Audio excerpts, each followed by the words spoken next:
Okay, I know some of you have sat through this before. Tell me when I should start. You're good. Go ahead. Okay. We're on. Okay, well, I'm going to ignore that thing. As you probably know by now, I'm Greg Frick, and I'm from Inland Empire Driveline Service in Ontario, California. And talk about drive shafts and theories behind what's going on under the car. That'll take 10, 15 minutes, whatever it is, we'll finally know at the end. And then it's questions time. And the whole value of this presentation is your questions, because we all get to learn from each other that way. And if there are no questions, I can go back here to this page 1 and I can start over. So we're going to troubleshoot some powertrain stuff here. Drive shafts do 4 things for a living. They transfer power from the transmission to the rear end. They accommodate length changes between the transmission and the rear end. They deal with misalignment of components, and they rotate around their own center line. That's pretty much the easy part. That's what they're doing. Vibrations come in 4 different flavors.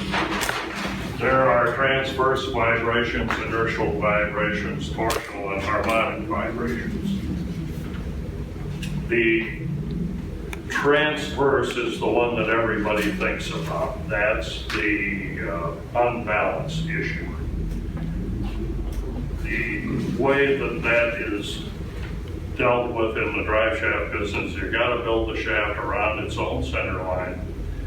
It has to have its mass equally distributed around that center line, and it then has to be dynamic balanced to correct for any inaccuracies in the parts. It does nothing, balancing does nothing but correct for one ear being heavier than the other. To give you an idea of what is involved with this balancing thing, this is a Shelby Mustang we happen to use. And a 1 ounce weight, which is this guy here, pass him around, you've all seen tire weights before. If you're running down the highway in one of those Mustangs at 43 miles an hour, you're turning the engine at 2,000 RPM, and that with 373 gears gives you 536 RPM at the wheel, and that little bitty weight is kicking a 3 pounds worth of centrifugal force.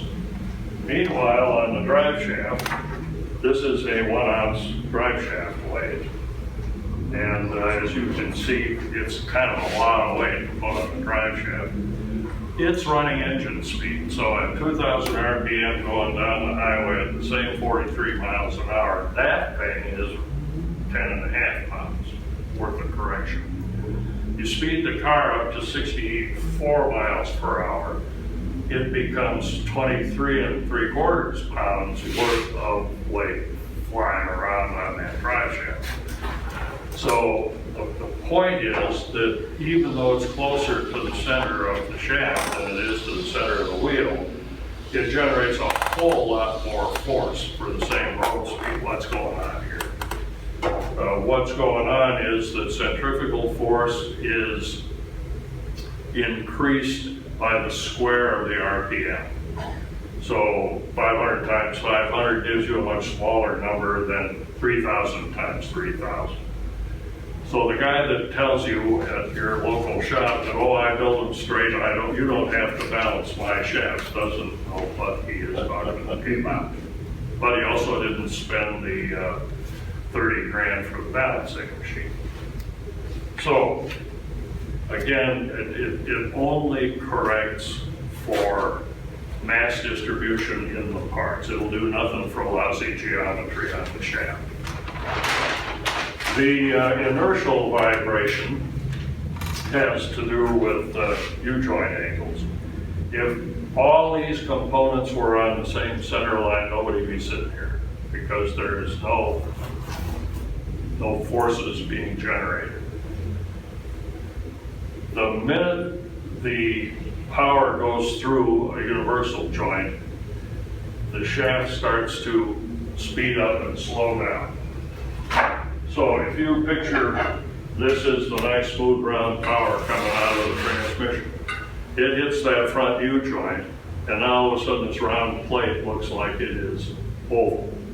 So for the U joint to get around this thing, it's speeding up and slowing down twice per revolution.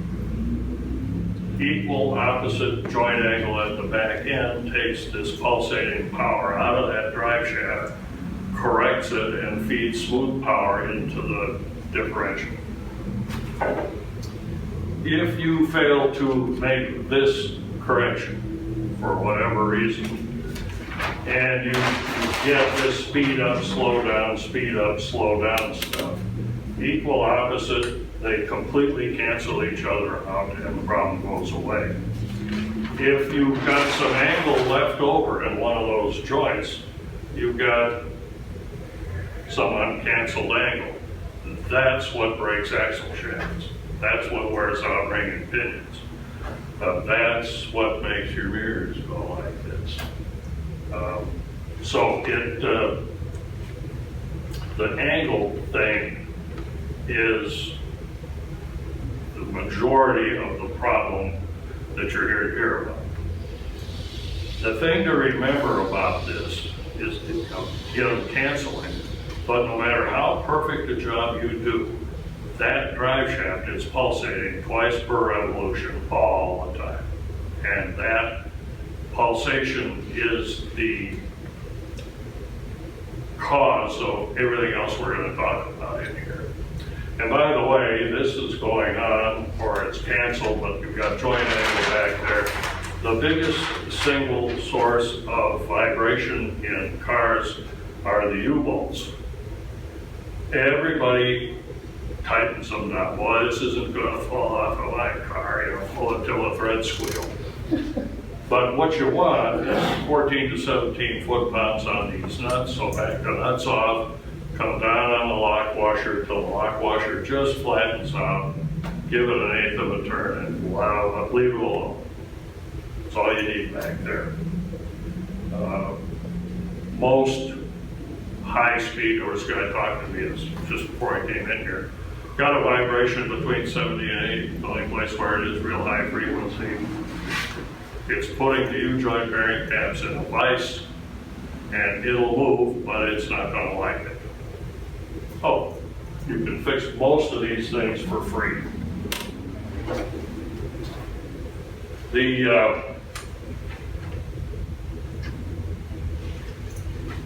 always manage to get lost about here. The torsional vibrations get to be a little fancier. A V8 is going to fire 4 times per crankshaft revolution. V6 fires 3 times. If you have a direct drive transmission, you got no worries, you're running down the road at 2100 RPM, whatever it is. These things are happening so fast that you're not lugging the engine. Life is good. Now you add an overdrive, and so suppose you got 4 firings and a 30% overdrive. Now all of a sudden, that pulsation from the crankshaft is happening 2.8 times per rev, not 4. Same thing with a V6 or 6, that's 2. But remember, the drive shaft, Mr. Drive Shaft, is already goofy at 2 per rev. So now these things are starting to feed more pulsation into an already unstable part. About 94, somewhere in there, Fuller Transmissions discovered that there is a secondary torque spike at half the number of firing impulses. Nobody knew about this before. So what?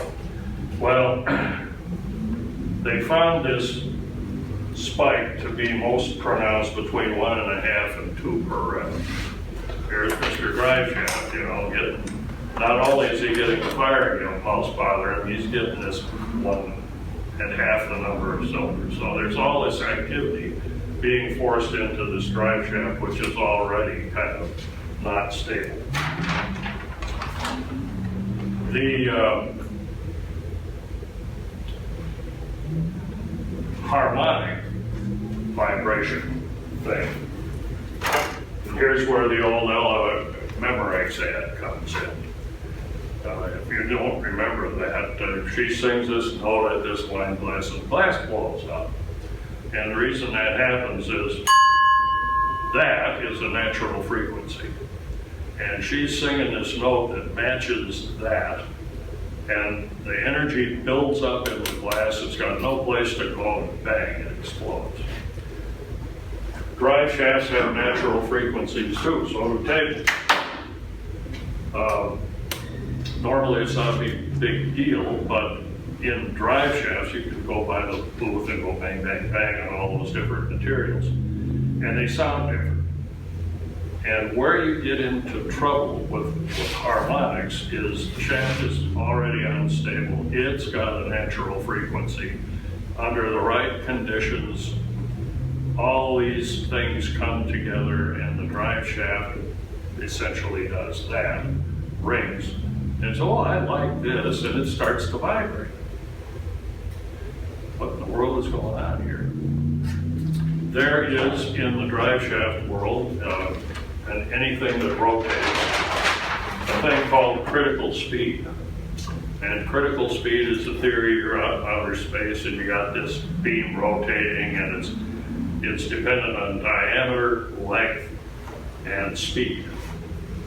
So the theory comes down to Earth where we got gravity, we've got mounts for engines and transmissions, we got all this other stuff going on in this drive shaft already.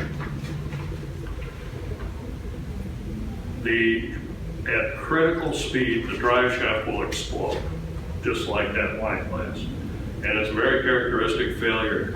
It's right in the middle of the shaft. It ends up looking like Elmer Fudd's shotgun, you know, all bent outwards. And of course, then it gets loose and all sorts of stuff starts happening. It is our job to, as drive shaft folks, to keep you away from that. That's why we say, oh, you get much longer than 62 inches, it's two-piece time. And that's to keep those shaft sections down, keep the critical speed way up where you don't go, and the whole business is nice and safe.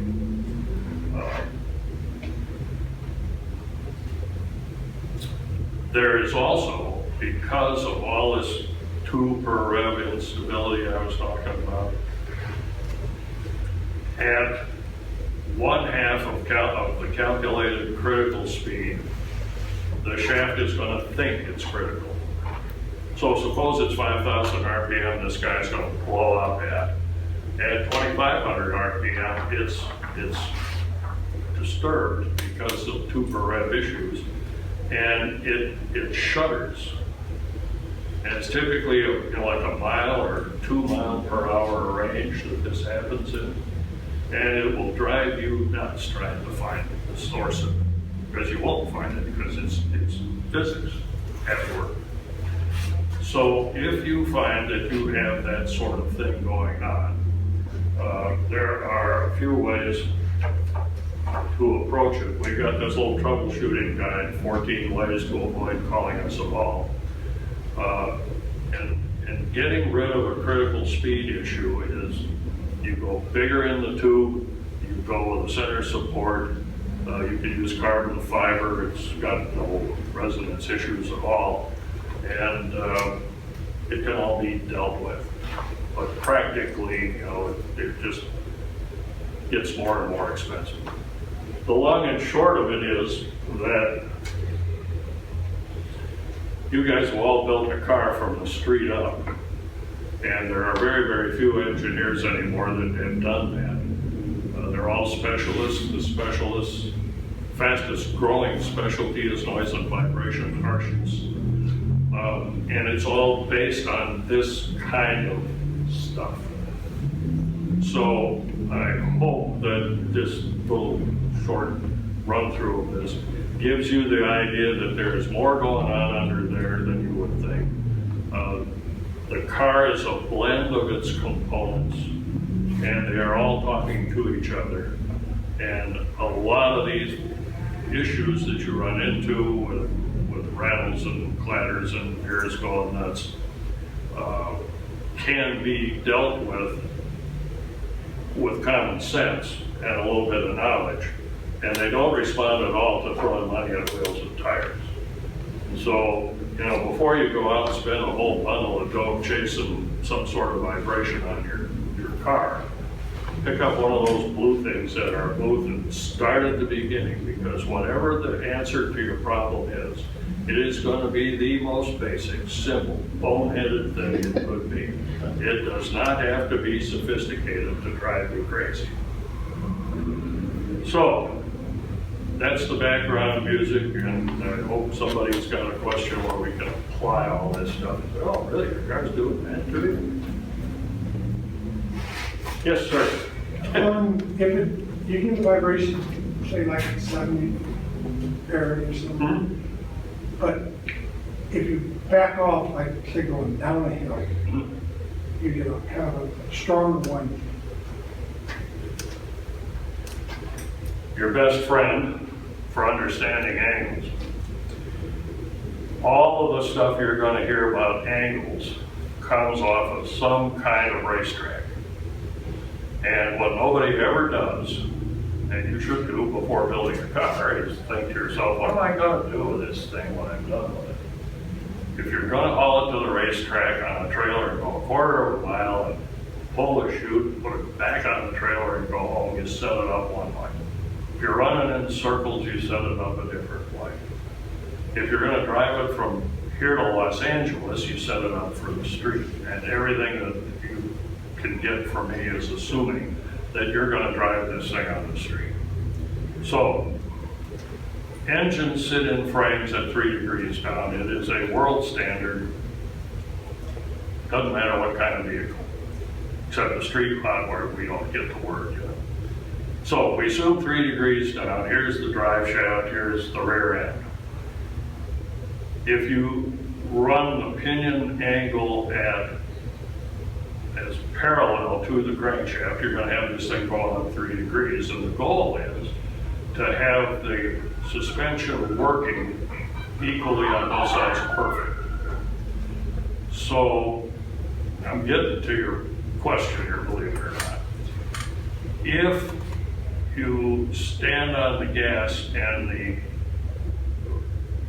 rear end rocks upwards, and it's nice and smooth and everything's lovely until you start going down a hill with the engine braking, then the pinion's going to dive, because that engine and the inertia of the car can shove that down farther than the motor can lift it up. What that is telling you is that you got to reset the pinion angle a little higher so that it will work both sides of perfect. And my favorite line in all the engineering books I've got on this is in the Rockwell layout book, way in the back. It's about this thick. It's got all kinds of Greek letters and, you know, diagrams and stuff. And buried in this disclaimer at the end, it says, the foregoing is all theoretical, and the engineer will have to rely on trial and experience to see what works in any individual case. So you can set it up the way I'm telling you. It doesn't mean it's going to work. It does most of the time, but all suspensions are different. You know, you got 100 of the same car, there are going to be 100 different ways it behaves. So when you're running into what you're describing, rock the pinion up, go a degree at a time and see what happens. But before you do that, do number one on that blue troubleshooting thing and loosen those U-bolts up. Because it, And just retorque. just, yeah, retorque them, and torquing is, to get it to the correct torque is flat lock washer plus an aim. 80% of the time, that's going to cure what you're describing. It'll still be there, but it won't bother you. And the point of all this stuff is it's always there. It's never going to go away. The trick is to put it someplace where you don't go. You know, who cares what it does at 200 miles an hour if you don't drive 200 miles an hour? Yes, sir. Does it make any difference if the motor, the front of the motor had been lowered down? so that the transmission is pointing up? Well, it's the rear mount is the same one. But when we put the new motor in there, he took it's a Crown Vic nose. Okay. And anyway, he took those motor mounts and shaved them off and then welded a cap on them. And then built these motor mounts, but the motor sits almost level. And mine Yes. shakes like you wouldn't believe. This information here, we're all used to looking at things in the side view.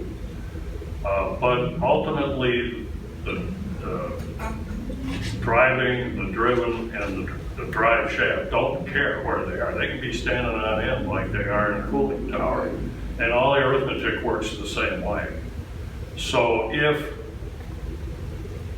the motor is level and you come out of the transmission and the shaft is level and run straight into the pinion with zero angle back there, be happy.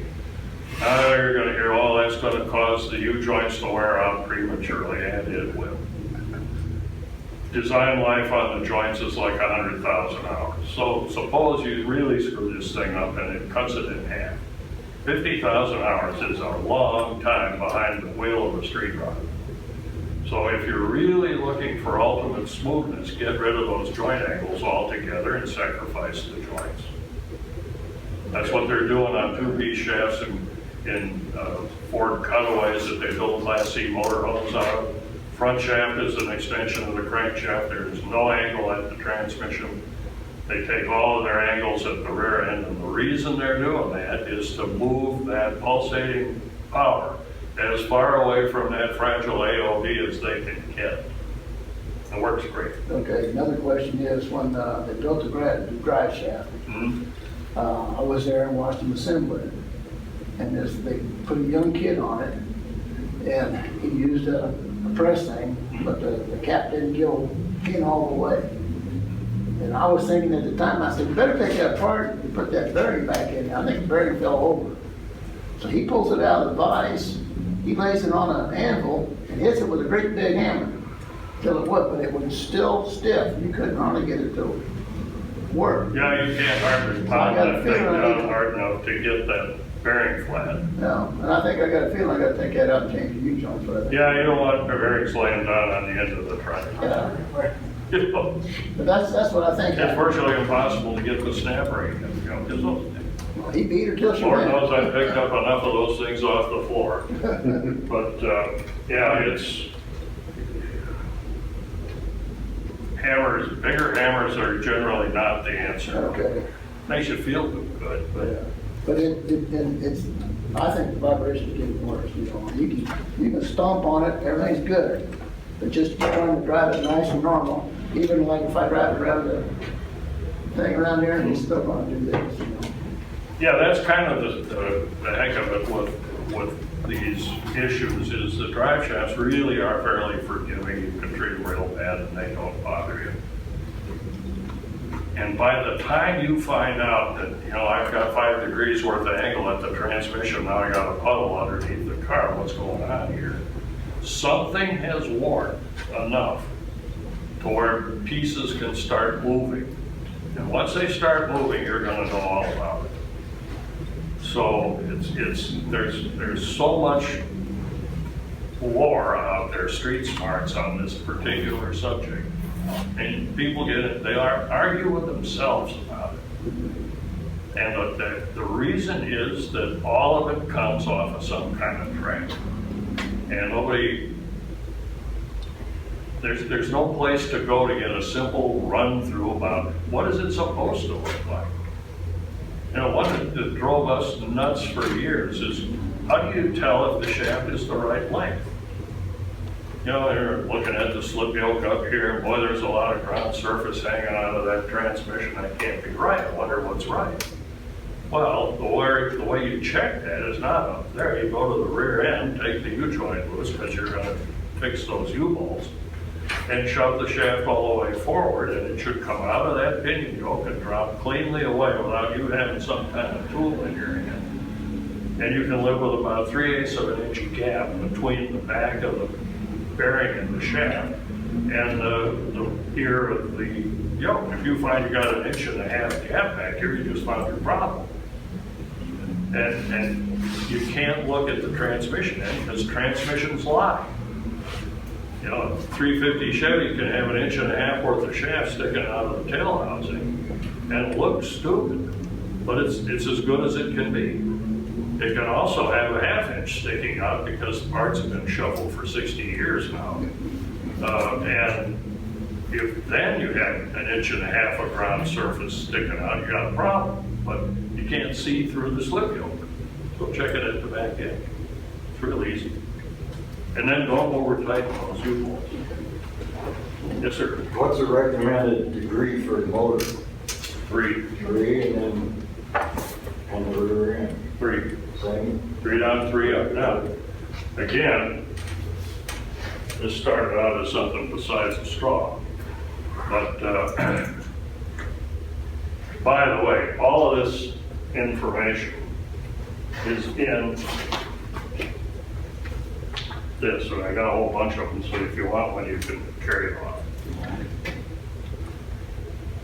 Assuming 3 down on the motor, 3 up on the pinion, level drive shaft.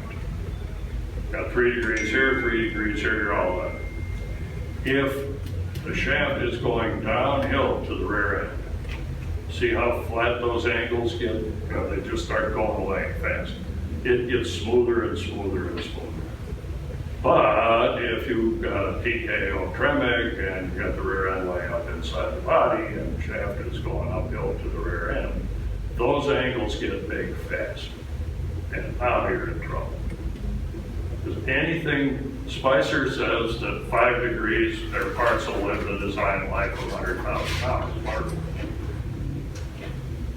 Street runners are generally fairly sensitive flowers, and they will notice 5 degrees. And part of the reason I preach 3 through the joint is nobody's ever complained about 3 through the joint.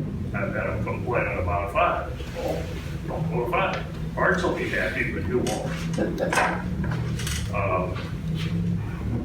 When you're faced with this kind of a situation, you can do that. Crank the pinion down. You got 3 here. This has the effect of leveling the shaft. You got 3 here. And all of this inertial stuff goes away. It's canceled. Why don't they do that all the time? There is a thing called the secondary couple loads, which is a phenomenon similar to a virus. I don't know what else to call it. But it operates at 90 degrees to the component. So it's trying to go that way while the shaft is doing this. When you do equal opposite angles, secondary couple loads cancel each other out. When you do this, they are additive. And the heck of it is, there is no guideline, no formula, no street smarts, nothing to refer to see how far apart do these 2 U-joints have to be before they don't talk to each other. And so you go to the Rockwell book and you look up this line that says the engineer has to rely on trial and experience. Welcome aboard. Okay. But you can do this. You know, if you think about it a while, you're going to get rid of the inertial problem, but you still have the pulsating power and you still have the secondary couple loads. And at some point, I know for sure this is never going to work in a Cobra. It's never going to work in a Bucket T. It might work in a 32 Roadster. It will work in a 53 Studebaker. We've done it several times. It works every time. But those shafts are real long. So, and again, secondary couple loads are still there. And they're probably still talking to each other. But you don't know about it, and that's the goal. You know, you want to chase this somewhere that you don't go, and it doesn't hurt the car, and then forget it. Yes, sir. So you're saying a car that's been slammed to the ground, and the motor is a lot, is it the same level or maybe it's a little bit lower than the rear end? You're saying point that pinion up instead Put of it down.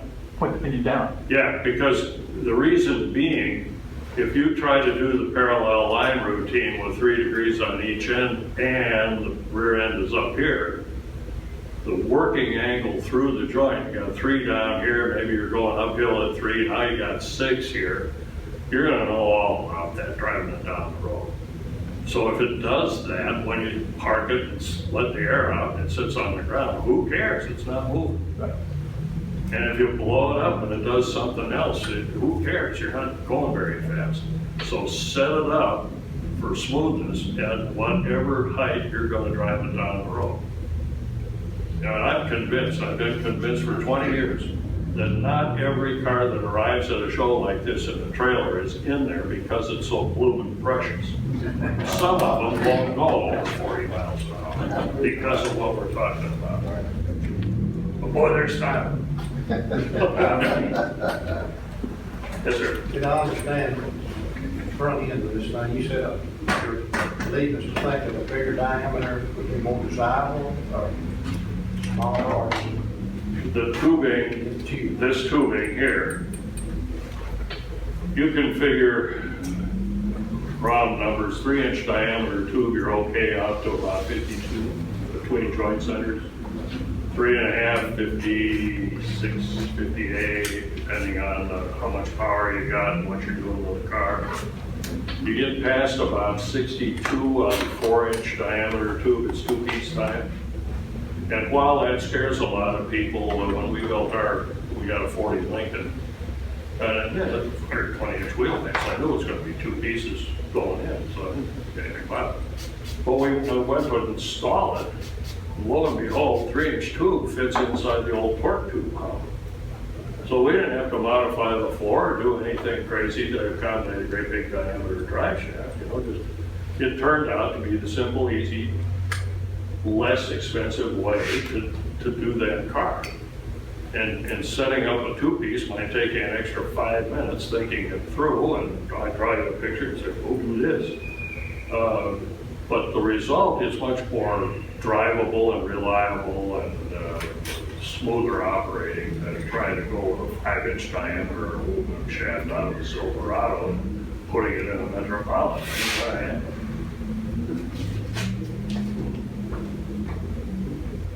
Yes, sir. With changing materials to aluminum with this mass, does that change basic sizes of drive shaft diameters for these length categories?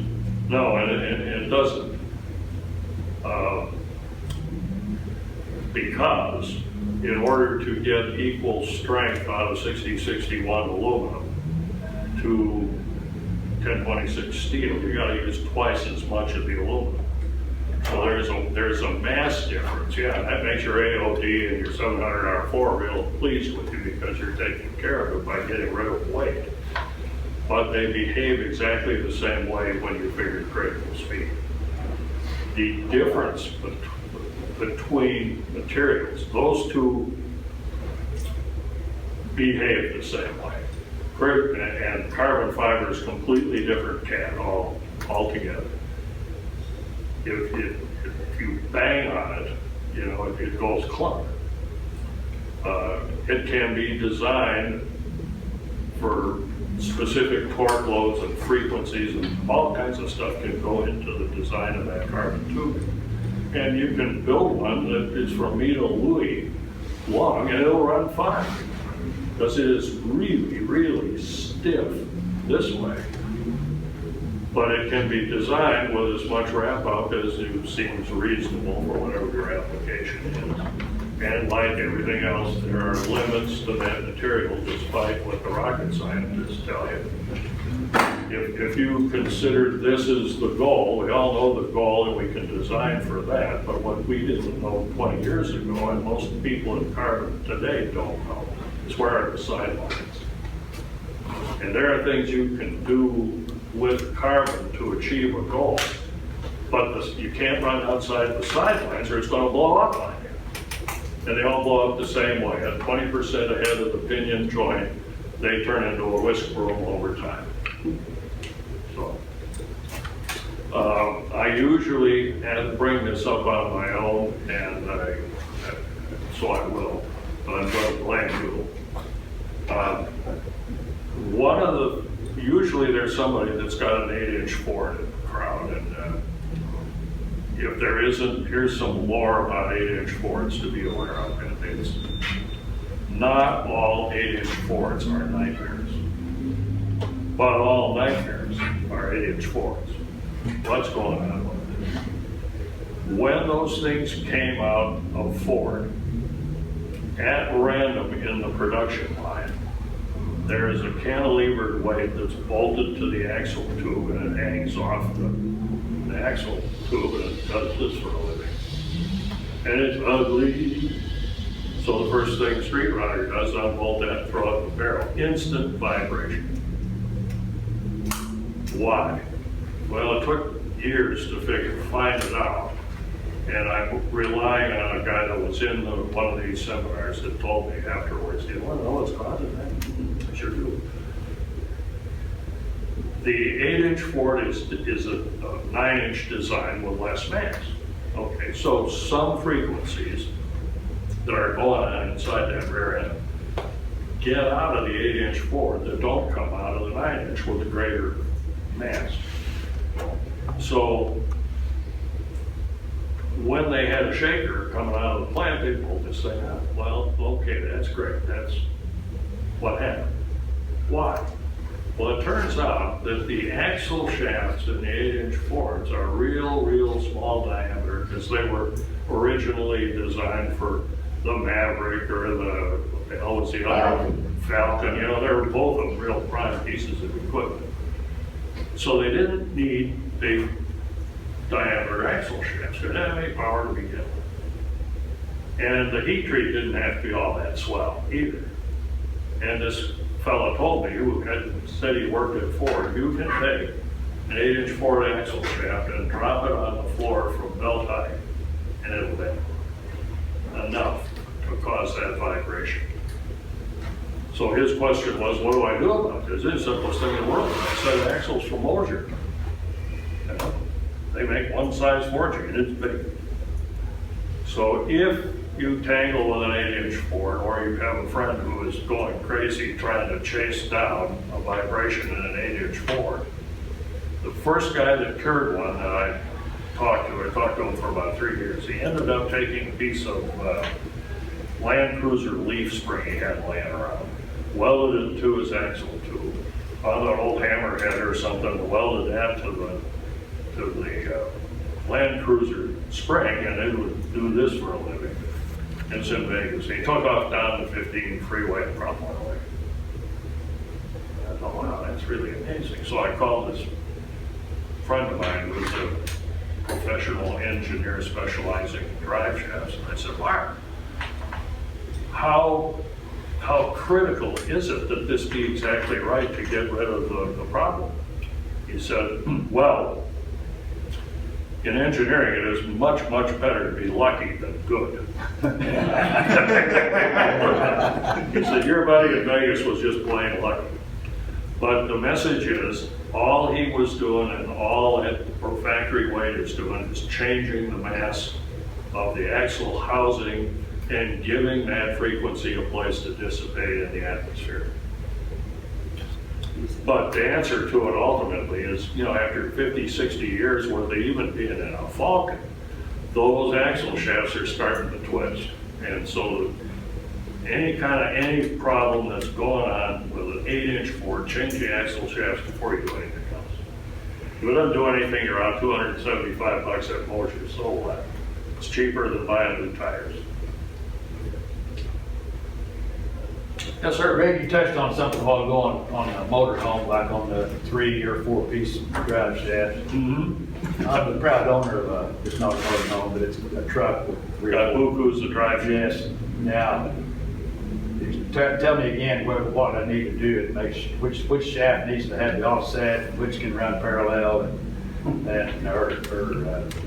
You ain't kin to that engineer that was in here last year. Might have been, I He don't know. designed school buses, and we agreed that, you know, 4 shafts isn't too scary, but 5 is a nightmare. I think this It's has the three. same story. If you go back, I don't know if we can, if I'm good enough at flipping pages to find it. But it doesn't matter. What you want is if you call the top of the shaft plus and the bottom of the shaft minus, Okay.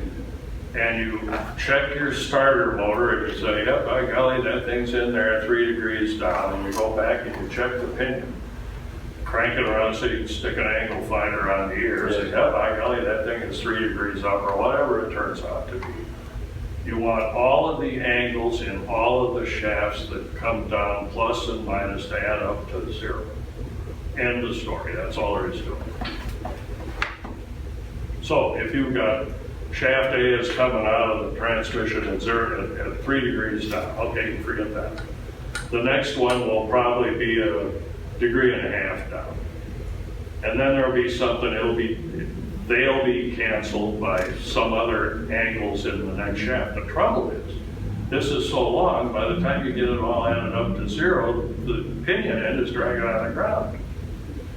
So, jack it up in the middle, and just play with them until you keep the angles down as flat as possible, and they should add up to 0. And it'll be smooth as glass. If you loosen up the nuts on you. I think we got that. Can I leave that alone now? One more. Yes, sir. So you're saying the actual drive shaft angle doesn't mean nothing as long as you've got the rear end and train. That's right, we're not talking about the angle of the drive shaft, we're Right. talking about the difference. And now, if the motor, like an old pickup, the motor was up higher, even though it wasn't, Yeah. 3 degrees, and the rear end lower, are you still just want the 3 degrees? Well, it's again, your best friend here is the Swizzle out of the straw. If the motor's way up here, angles go away. Problem is, if the motor's way down here, angles get sharp in a hurry. And so, a source of big angles in the front end of street rods, I heard this from Vandervoort at Fat Man in one of his presentations one time. People go buy a frame from somebody like Vandervoort or TCI or whoever. You gotta ask the manufacturer, what rate do you have designed into this frame? And they will all have something. So if you take it home and set it level on jack stands, every hole you drill, every weld you make will be in the wrong place. So you stick the motor in at 3 degrees down with a level frame, put wheels on it, get it ready to run down the road. All of a sudden, the motor's sitting there at 6 degrees down. How did that happen? Again, I think it's Occam's razor, it's called the philosophy term about essentially whatever the answer is the simplest, most boneheaded thing it could possibly be. So when starting out, make sure you know what the stance designed into the frame is, and then set your jack stance up that way. Yes, sir. Seems terrible welding Mustang tubes. Oh, That the caster's just not good vehicles, not drivable. that's why they have that trailer thing. So the starter mount is your go-to location. Starter motor itself is good enough. Crankshaft, I mean, Yeah, starter motor itself is good enough. You don't have to pull that out to get to a machine surface. But the motor is kind of long and it's parallel to the crank, and you won't find on a motor today any machine surface that you can get at. So, and again, this is all kind of crept up on us when we were somewhat younger. It was normal for an engine to be running 2,300 RPM buzzing down the highway. Well, none of this inertial stuff and torsional stuff came into play at all, unless you forgot to put the clutch down pulling up to the stop sign. But now, in the interest of fuel mileage and everything else, the motors are run with computers and they're real efficient. And, they're putting in overdrives and they got real long legs and it's all great, except that all of a sudden, you're driving on the highway at 1,300 RPM and the car's shaking like crazy, and nobody can figure out why. You're plugging the engine. So mostly, what we talk about at the booth is somebody's got a done car, and, it does this, how are we gonna get rid of it, short of selling the car?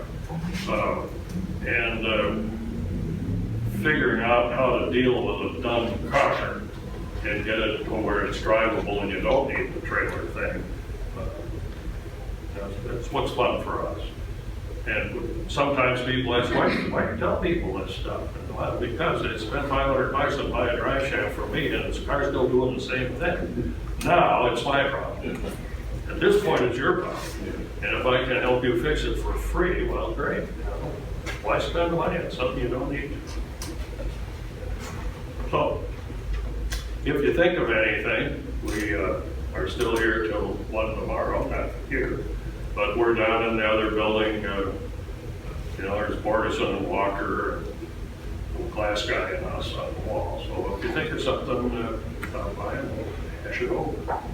I got one thing. Yes, sir.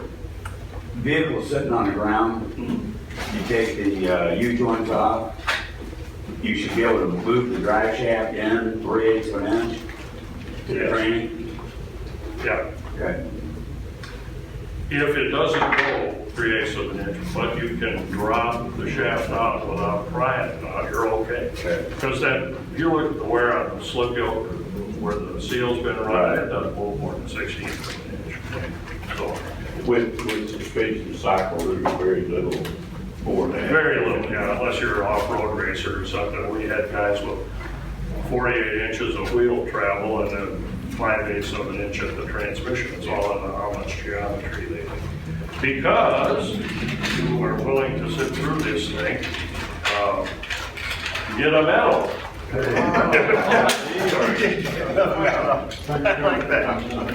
Thank you. Let's do it this way. I'll pass these around. That way I don't drop them. You are in charge of dialing in your own attitude. And use as a handy signal to your wife when you walk in the door.